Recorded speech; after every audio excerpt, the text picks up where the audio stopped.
귀한 찬양 감사드립니다. 우리 가슴에 모두 손 얹고 선포합시다. 하나님께서 나를 사랑하십니다. 나도 하나님을 사랑합니다. 하나님 앞에서 나는 존귀한 자입니다. 내 옆에 있는 분도 존귀한 자입니다. 사랑합니다. 축복합니다. 이제 성탄절이 며칠 앞으로 다가왔어요? 3일 앞으로 다가왔습니다. 자, 우리 마음에 기쁨을 실어서 옆에 있는 분들에게 메리 크리스마스로 선포하실까요? 메리 크리스마스! 메리 크리스마스! 오늘 교회학교 우리 어린이들도 같이 예배 드리는데 메리 크리스마스 뜻이 뭐예요? 즐거운 예수님의 생일입니다. 기쁜 예수님의 성탄입니다. 이런 뜻을 가지고 있죠. 자, 예수님의 생일은 12월 25일인데 여러분의 생일은 언제예요? 각자 우리 생일이 있지요. 자, 생일을 맞으면 기뻐요, 안 기뻐요? 어른들은 별로 기뻐하지 않는 것 같아요. 아이들은 생일 맞으면 기뻐하는 것 같은데 어른들은 왜 그럴까요? 아휴, 나이 한 살 더 먹는구나, 이런 계산하면서 생일을 그리 기뻐하지 않는 것 같습니다. 그러나 여러분, 내가 태어난 생일은 참으로 기쁘고 즐거운 날입니다. 내가 태어나지 않았다면 오늘 나라는 존재는 없기 때문이지요. 여러분, 나이는 숫자에 불과합니다. 생일 맞으면 기쁘고 즐거워하시기 바랍니다. 우리 부모들은 자녀들로부터 효도도 받으시고 또 생일날 우리 성도들도 사랑으로 섬기십시오. 그러면 그날이 참으로 감사하고 기쁘고 복된 날일 거예요. 자, 그런데 세상에 이런저런 이유로 자기 생일을 저주하는 사람 또 없잖아 있어요. 왜 그럴까요?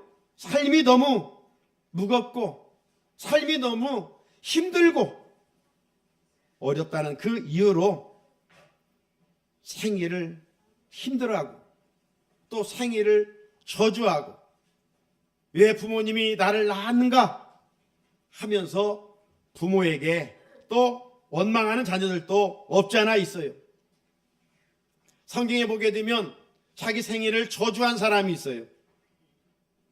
욥이 그랬어요. 욥이 자기 생일을 저주를 했어요. 왜 그랬는가? 욥은요, 하루아침에 쪽박 인생이 됐어요. 욥기를 읽어보면 욥은 동방에서 제일 가는 부자였습니다. 오늘날로 말하면 대기업 총수였어요. 그런데 하루아침에 대적들이 와가지고 그 재산을 다 빼앗아 가버렸어요. 여러분, 내버릴 것도 괜히 잃어버리면 마음이 불편하잖아요. 그런데 그 많은 재산을 하루아침에 잃었으니 욥이 얼마나 큰 충격을 받았겠어요. 제가 처음 북가자에서 부목사 할 때 교회에 시각장애자 남자 집사님이 계셨어요. 그래서 신방 가서 왜 시각장애가 됐는가 그 이야기를 들은 적이 있는데 친구에게 보증을 잘못 써가지고 재산을 다 잃었다는 겁니다. 그 충격으로 눈이 보이지 않았다는 거예요. 여러분, 욥은 말할 수가 없는 거예요. 뿐만 아닙니다. 욥은 어느 날 갑자기 큰 바람이 불어와가지고 집이 무너졌어요. 그래가지고 7남 3녀 10자녀가 하루아침에 죽었어요. 하나이가 아니에요. 눈에 넣어도 아프지 않을 10자녀가 하루아침에 죽었어요. 얼마나 고통스럽겠어요. 이 정도 되면 충격을 받아 정말 미칠 것 같아요. 그렇지 않겠어요? 이런 상태뿐만 아닙니다. 욥의 몸은 정수리에서부터 발바닥까지 총기가 나가지고 가만히 있을 수가 없어요. 그래가지고 제 가운데 가가지고 기와장으로 자기 몸을 긁지 않으면 조금도 견딜 수가 없었던 거예요. 여러분, 이런 상황이 되면 누가 찾아와서 말을 한들, 누가 와서 위로한들 위로가 되겠습니까? 오히려 불난 집에 부채질하는 꼴이 될 것이에요. 자, 다른 사람은 위로를 못한다 할지라도 아내만큼은 위로를 해야죠. 예? 그런데 아내가 욥에게 뭐라고 말했을까요? 욥기 2장 9절을 보면 당신이 그래도 자기의 온전함을 굳게 지키느냐? 하나님을 욕하고 죽으라. 욥의 아내는 믿음이 좀 적었던 것 같아요. 예, 그래서 하나님을 욕하고 죽으라. 이 버저리야. 막 이러면서 남편에게 함부로 말했던 것 같아요. 사랑하는 성도 여러분, 욥이 하나님 앞에서 얼마나 큰 죄를 지었으면 이런 고난을 받았을까요? 그런데 성경을 읽어보면 욥이 어떤 큰 죄를 지었기 때문에 이런 고난을 받은 것이 아니라고 말씀합니다. 성경은요, 1장 1절부터 2장 사이에 보게 되면 욥에 대해서 3번씩이나 강조하는데 욥은 어떤 사람이냐? 1장 1절을 보면 이렇게 기록되어 있어요. 우스 땅에 욥이라 불리는 사람이 있었는데 그 사람은 온전하고 정직하여 하나님을 경유하며 악에서 떠난 자더라. 여러분, 욥이 이런 사람이에요. 오늘 내 모습을, 이 욥의 모습에 한번 비춰보세요. 이만큼 우리가 하나님 앞에서 욥처럼 신앙생활 아름답게 하는 사람이 누가 있을까요? 제가 판단할 때는 한 사람도 없어요.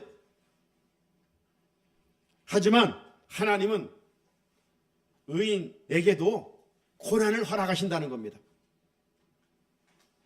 죄인에게만 고난이 오는 것이 아니라 의인에게도 하나님을 잘 섬겨도 고난은 온다는 거예요. 자, 하지만 우리는 인간인지라 하나님의 하시는 일을 이해할 수가 없어요. 믿음으로 받아들인다고 하지만 고난이 잠깐 지나다가 멈추면 좋겠는데 계속 이어지니까 이해할 수가 없어요. 그래서 하나님 앞에서 자신의 생일을 저주하게 돼요. 3장 1절에 그 후에 욥이 입을 열어 자기의 생일을 저주하니라. 이것이 솔직한 인간의 모습 아닐까요? 그런데 만약 욥이 자기 생일을 저주하는 것으로 끝났다면 어떻게 됐을까요? 성경 66권에 욥기라는 책은 없었을 것이고 욥이라고 하는 믿음의 좋은 모델을 하나님이 우리에게 말씀도 하지 않았을 거예요. 하지만 욥은요, 그런 고난 가운데서 비록 인간의 연약함 속에서 자기 생애를 저주했지만 하나님을 향한 믿음만은 버리지 않고 끝까지 붙잡고 욥기를 보면 내 가죽이 벗어나는 날 하나님 앞에 서리라고 하는 부활신앙을 가지고 살았어요. 우리 사랑하는 성산의 성도 여러분, 결국 욥이 어떻게 됐어요? 욥이 고난받고 죽음으로 비참하게 끝났습니까? 아니죠. 욥기는 42장으로 되어 있는데 42장 마지막에 가보게 되면 그는 말년에 2배의 축복을 받았다라고 말씀하고 있어요. 그리고 그의 3딸이 있는데 바로 우스 땅에 정말 우수, 진, 선, 미가 됐어요. 가장 아름다운 딸을 또 하나님이 허락해 주셨다라고 말씀하고 있어요. 이게 끝까지 믿음으로 사는 사람들에게 주시는 하나님의 축복인 줄로 믿습니다. 사랑하는 우리 성산의 성도 여러분, 누구에게나 생일은 축복이지요. 내가 태어날 때 적지 않은 사람들이 나를 축하해주고 내가 태어남으로 인해서 기뻐했어요. 그런데 살아가면서 우리가 원치 않는 일로 인해서 힘든 상황, 피할 수 없는 그런 일들로 인해서 주변에 자신의 생일을 한탄하고 저주하는 이들이 있습니다. 그런데 여러분 기억할 것은 아무리 힘들어도 우리가 믿은 만큼은 욥처럼 붙들어야 될 줄로 믿습니다. 그러면 반드시 하나님께서 그 믿음을 보시고, 하나님을 뭘 보시고 역사하셔요? 믿음을 보시고 그 믿음을 보시고 역전승의 은혜를 허락하여 주십니다. 내가 태어난 날 때로는 너무 힘들어서 원망할지라도 믿음으로 붙들고 사면 하나님께서 반드시 생일을 감사하는 날로 바꿔주실 줄로 믿습니다. 세상 사람들 중에는 이런저런 이유로 힘들다고 생일을 한탄하고 저주하고 누구를 탓하는 사람들이 있지만 구약에 예언된 한 아기의 태어남은 절대로 그렇지 않았습니다. 실상 그 아이의 인생은 누구와도 비교할 수 없는 고난의 길을 걷기 위해 오셨지만 그분은 한 번도 당신이 태어난 날을 저주하지 않았습니다. 마침내 그분은 고난으로 말미암아 인류를 죄에서 구원하는 기쁜 소식 복음이 되었습니다. 그분은 바로 인류의 구세주 예수님이십니다. 예수님 복음이요 기쁜 소식입니다.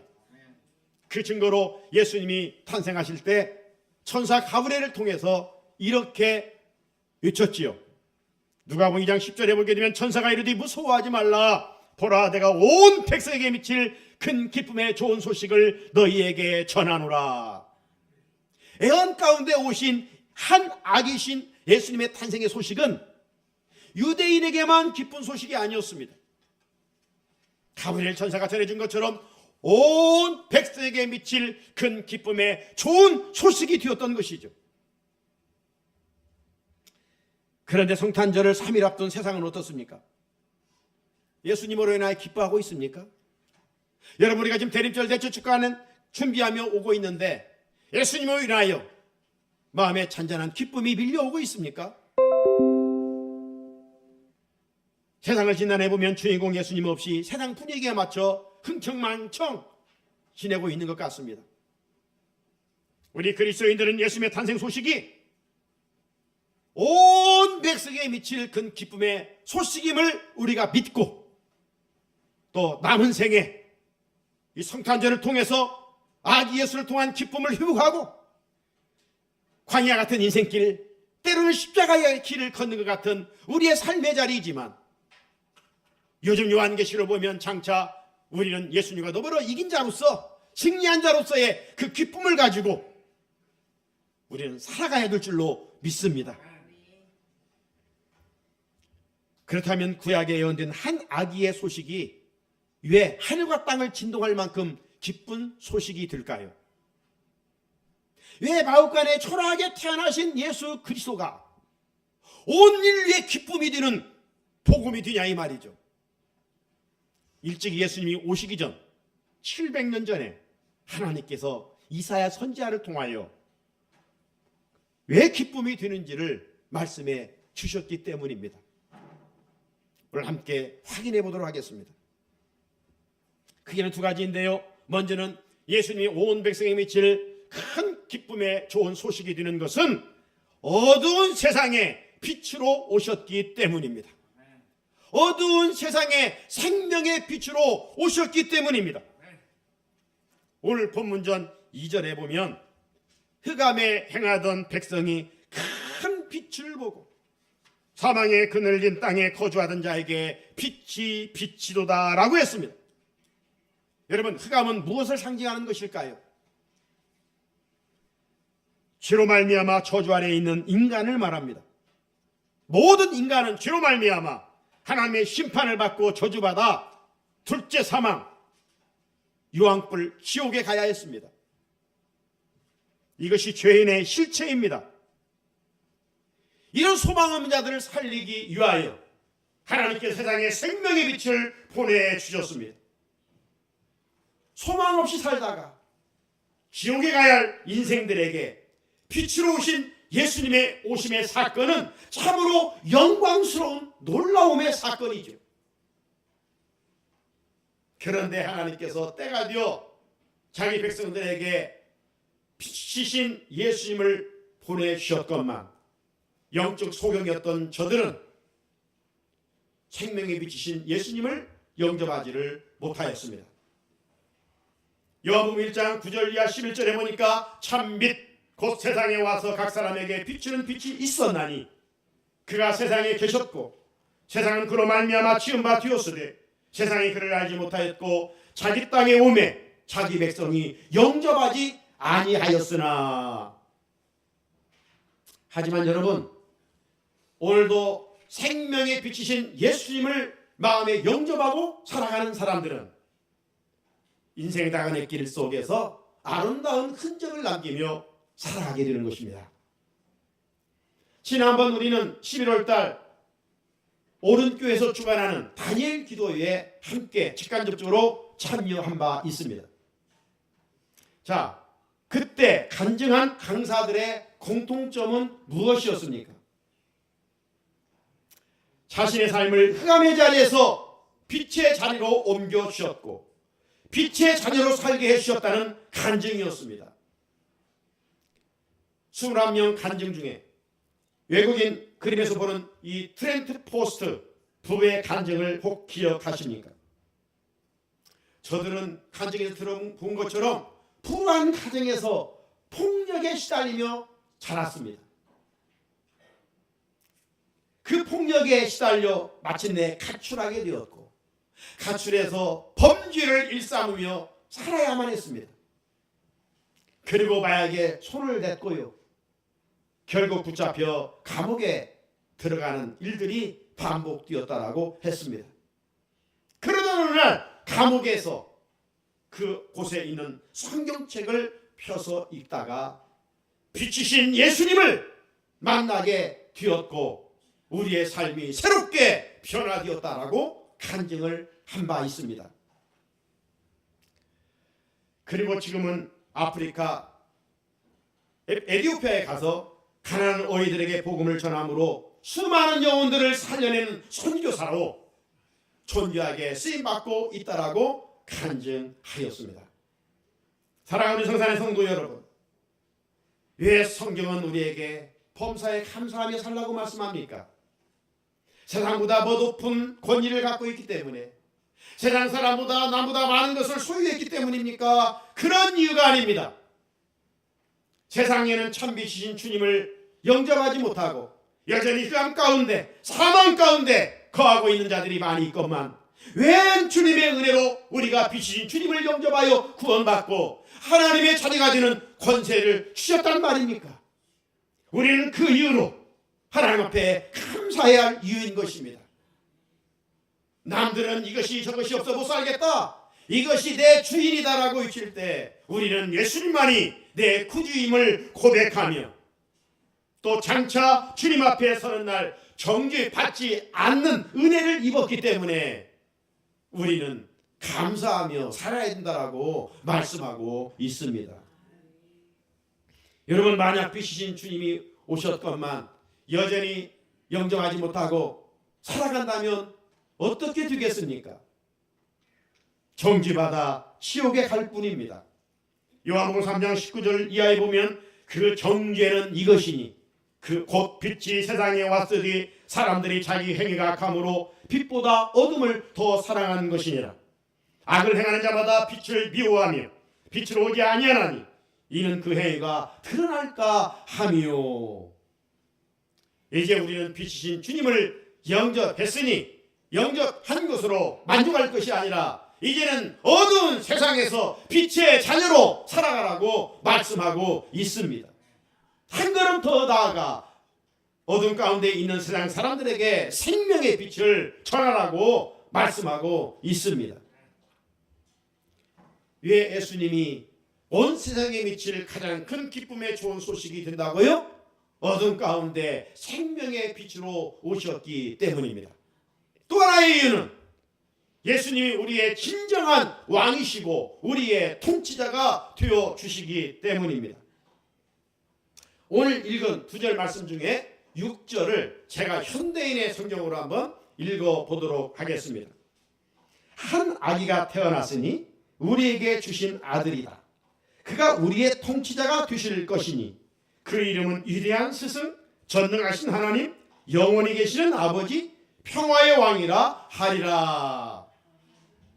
우리 하나님은 세상을 창조하신 분이십니다. 창조하신 세상을 오늘도 다스리시고 통치하고 계십니다. 오늘 권사님 기도하셨습니다만 우리 하나님은 어떤 분이라고 말씀합니까? 요즘 계시록에서 강조하고 있는 한 단어가 있으니 예수님은 만유에 주시고 만왕의 왕이시라고 말씀합니다. 그래서 만왕의 왕의 통치를 받는 자는 거룩한 백성이 되고 만왕의 왕이신 주님의 다스림을 받는 자들은 평안하고 행복할 수밖에 없습니다. 그런데 타락한 인간들이 하나님의 통치를 거부하고 말았습니다. 인간들이 다스리겠다는 겁니다. 여러분, 타락한 사람들이 다스리는 세상은 어떻습니까? 안전하지 못합니다. 평안이 없습니다. 참으로 불안합니다. 지뢰밭을 걷는 것처럼 다들 못 살겠다고 아우성치고 있습니다. 통치자를 잘못 세우게 되면 백성들이 고통을 당하게 됩니다. 불안전한 인간의 통치는 세상에 평안을 줄 수가 없습니다. 또한 인간의 통치는 유한할 뿐만 아니라 그의 권력도 유한하죠. 그런데도 깨닫지 못해 욕심을 앞세워 정사를 해 감으로 말미암아 세상은 점점 더 혼란해져가고 있습니다. 그렇기에 세상을 다스리는 인간은 참 지도자도 될 수가 없고 참된 스승도 될 수가 없습니다. 타락한 인간들이 다스림으로 나라와 민족과 백성들이 고통을 당하며 힘들어하며 살아갑니다. 지금도 잘못된 지도자들의 판단으로 지구촌에는 전쟁이 멈추지 않아 수많은 사람들이 죽어가고 있습니다. 이것이 불안전한 사람들이 통치하는 세상의 모습입니다.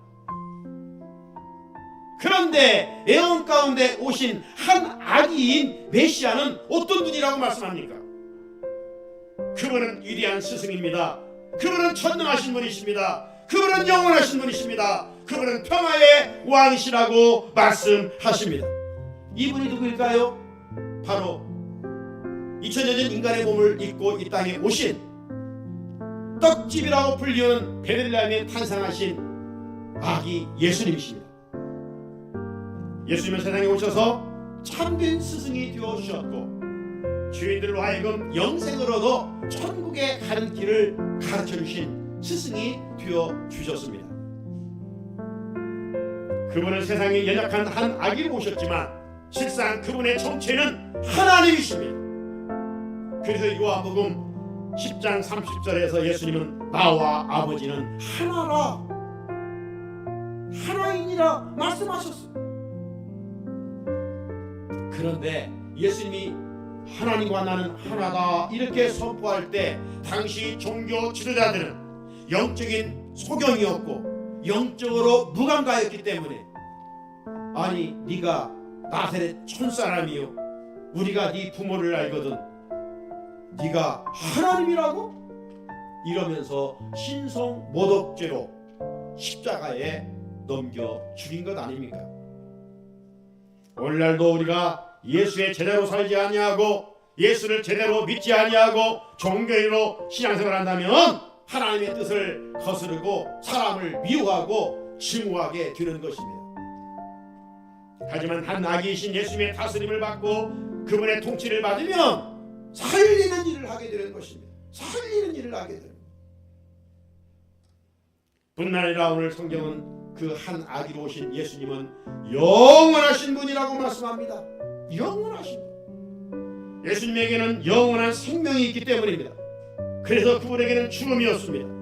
왜 그분이 인간의 죄짐을 지시고 십자가에 피 흘려 죽으셨습니까? 생명이 유한하기 때문에 죽은 것이 아니에요.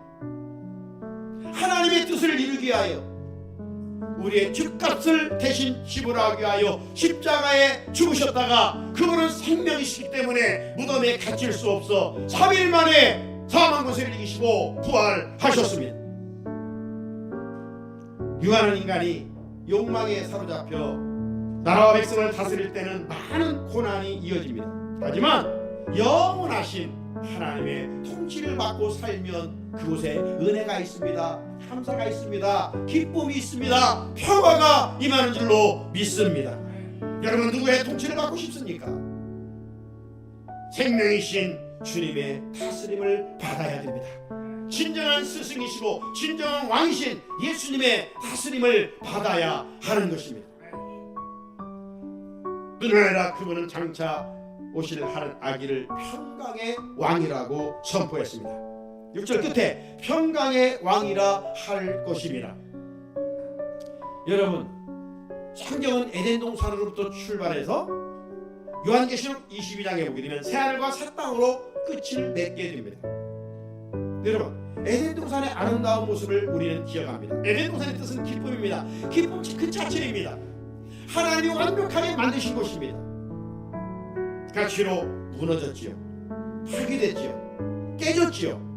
하지만 예수 안에서 다시금 회복시킨 새하늘과 새 땅, 믿는 자들이 갈 하나님의 나라 천국을 요한계시록은 너무 아름답게 그려주고 있습니다. 그런 가운데 이사야 선지자가 그 회복될 하나님의 나라에 대해서 어떻게 표현했느냐, 이렇게 표현했어요. 이사야 11장 6절로 9절 보게 되면 한번 들어보십시오. 그때 이리가 어린 양과 함께 살며, 이리와 어린 양 함께 있을 수가 없어요. 어린 양은 이리의 답이잖아요. 그런데 이 회복되면 어떤 관계가 생기는가? 그때 이리가 어린 양과 함께 살며 표범이 어린 염소와 함께 누우며 송아지와 어린 사자와 살찐 짐승이 함께 있어 어린아이에 끌리며 암수와 곰이 함께 먹으며 그것들의 새끼가 함께 엎드리며 사자가 소처럼 풀을 먹을 것이며 젖 먹는 아이가 독사의 구멍에서 장난하며 젖된 어린아이가 독사의 굴에 손을 넣을 것이라. 내 걸어간 산 모든 곳에서 해림도 없고 상함도 없을 것이니 이는 물이 바다를 덮은 같이 여호와는 지식이 세상에 충만할 것임이라 말씀하셨습니다. 누가 진실로 복된 인생이요, 누가 진실로 행복한 인생이니까? 한 아기로 오신 메시아 예수님의 통치를 받는 자입니다. 사랑하는 성도의 성도 여러분, 예수님은 복음입니다. 복음은 헬라어로 유앙겔리오라고, 유앙겔리오. 언젠가도 말씀드렸듯이 이 뜻은 무슨 뜻이냐? 극도로 배고파 죽어가던 한 거지가 돌아다니다가 어느 동네에서 잔치집을 발견하게 됩니다. 그 잔치집에 가서 배가 터지도록 먹었어요. 얼마나 행복이겠어요. 배고파 죽어가던 거지가. 그래 혼자만 배부르게 먹다가 누가 생각나느냐? 지금 저 다리 밑에서 배고파 죽어가는 동료 거지들이 생각나는 거예요. 그래서 달려가서 그 거지들에게 저 이 동네에 가면 어느 집에 지금 잔치가 있는데 가면 배 터지도록 먹을 수 있단다. 이게 바로 유앙겔리온, 복음이란 뜻입니다. 그래서 영어로는 굿뉴스, 좋은 소식, 기쁜 소식이지요. 사랑하는 성도 여러분, 왜 하나기로 오신, 낮고 천한 말 위에 오신 정말 보잘것없는 그 한 아기가 왜 인류의 가장 큰 기쁨의 좋은 소식이 된다고 이사야는 말씀합니까? 두 가지로 말씀드렸습니다. 하나는 흑암 가운데 있는 백성들에게 생명의 빛으로 오셨기 때문입니다. 오늘날 세상은 환한 것 같지만 우리가 진단해 볼 때 얼마나 캄캄합니까? 밤이기 때문에 캄캄한 것이 아니라 슈로를 느껴서 너무나 캄캄합니다. 우리 사회가 지금 침통하고 있는 이런 시대적 상황 속에서 어느 때보다도 생명의 빛으로 오신 예수님이 필요한 때 아니겠습니까? 또 하나, 그분은 우리의 영원한 통치가 되어주시기 때문입니다. 세상 나라와 인간의 통치는 종말이 있습니다. 하지만 한 아기로 오신 예수님의 나라는 영원 무궁합니다. 그래서 오늘 7절에 보면 그 정사와 평강의 거함이 무궁하며 또 다윗의 왕자와 그의 나라에 군림하여 그 나라를 굳게 세우고 지금 이후로 영원히 정의와 공의로 그것을 보존하실 것이라. 만물의 여호와의 열심히 이를 이루시리라 말씀하셨습니다. 예수님의 탄생의 본질을 바로 알고 다가오는 성탄의 모습을 잘 준비해감으로 아기 예수님으로 인해 주시는 큰 기쁨을 누리는 우리 성산의 온 가족들이 될 수 있기를 주님의 이름으로 축복합니다. 걸어가시는 하나님 아버지 감사합니다. 허물과 죄로 죽었던 우리를 살리시기 위하여 하나님께서 친인간의 몸을 입고 2000년 유대 땅 떡집인 베들레헴에 탄생하셨습니다. 왜 베들레헴에 오셨습니까?